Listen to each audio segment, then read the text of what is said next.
Welcome to This Explainer. Today, we're tackling a topic that literally keeps so many language learners awake at night. We're going to code one of the most notoriously frustrating parts of learning English, figuring out exactly which prepositions go with which adjectives. I mean, we've all been there, right? You're writing an email or you're speaking up in a meeting, and suddenly you just completely freeze up because you aren't sure which tiny little connecting word sounds right. This is the exact question our source material from the English teaching experts at the British Council poses to us today. And hey, if you've ever felt completely stuck trying to remember if you're angry about something or angry at something, trust me, you are absolutely not alone. It's a universal hurdle. But today, we're going to jump right over it and lock these patterns into your memory for good. So, I want to start with a hard, but ultimately super empowering truth directly from our source material. When it comes to matching adjectives and prepositions, there are no grammatical rules.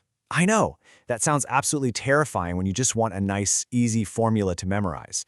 But what it actually means is that we can just stop stressing over finding a secret master rule because it doesn't exist. Instead of rules, we just need to look for patterns and habits in the language. To do that, we're going to group these word pairs into human themes. We'll be covering 1, the grammar rule problem, 2, talking about your skills, 3, expressing feelings and causes, 4, connections and behaviors, 5, interests, experience and benefits, and finally 6, smart English study strategies. Starting off with Section 1, the grammar rule problem, overcoming the frustration. Let's talk about the anxiety learners get when there are no strict rules to fall back on. This user comment perfectly captures what I'm talking about. Steve the Eagle points out that even at an advanced C1 level, he still has to review these grammar basics from time to time. Even the experts have to refresh their memories, folks. So if you're feeling frustrated by these prepositions, your frustration is totally valid, completely normal, and just a natural step in mastering English. Moving right along to Section 2, talking about your skills, using at. When we evaluate what we can do, a really specific pattern starts to emerge.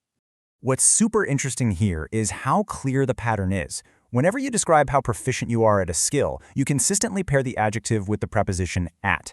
It doesn't matter if you're good at English, amazing at the piano, or, terrible at organizing things. Think of the word at as a laser pointer, right? It's just pinpointing your exact level of ability on one specific target. All right, Section 3, expressing feelings and causes, using about and of. Let's shift from what we can do to how we feel. For general, day-to-day emotions, we heavily rely on the preposition about. It links our internal feeling to the specific external event that caused it. You're angry about a decision, you're nervous about an upcoming presentation, or excited about a new job. The word about is basically a bridge, telling the listener exactly why your mood just changed. But, and this is a big but, you've got to note this crucial exception.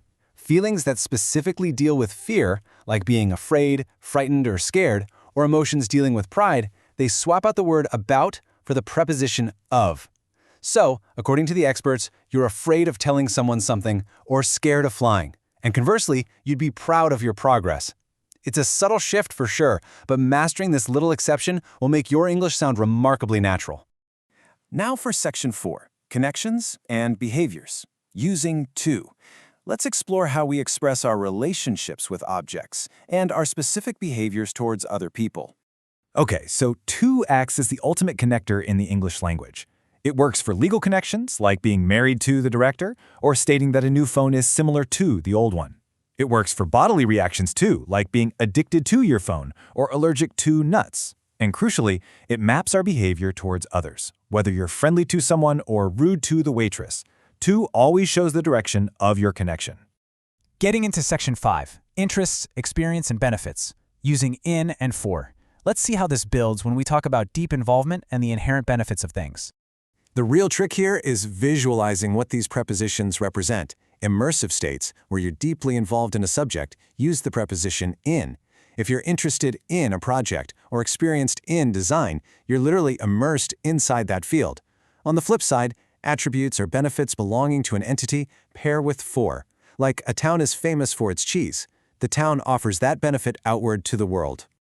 And this comparison side by side, this perfectly illustrates why context is king.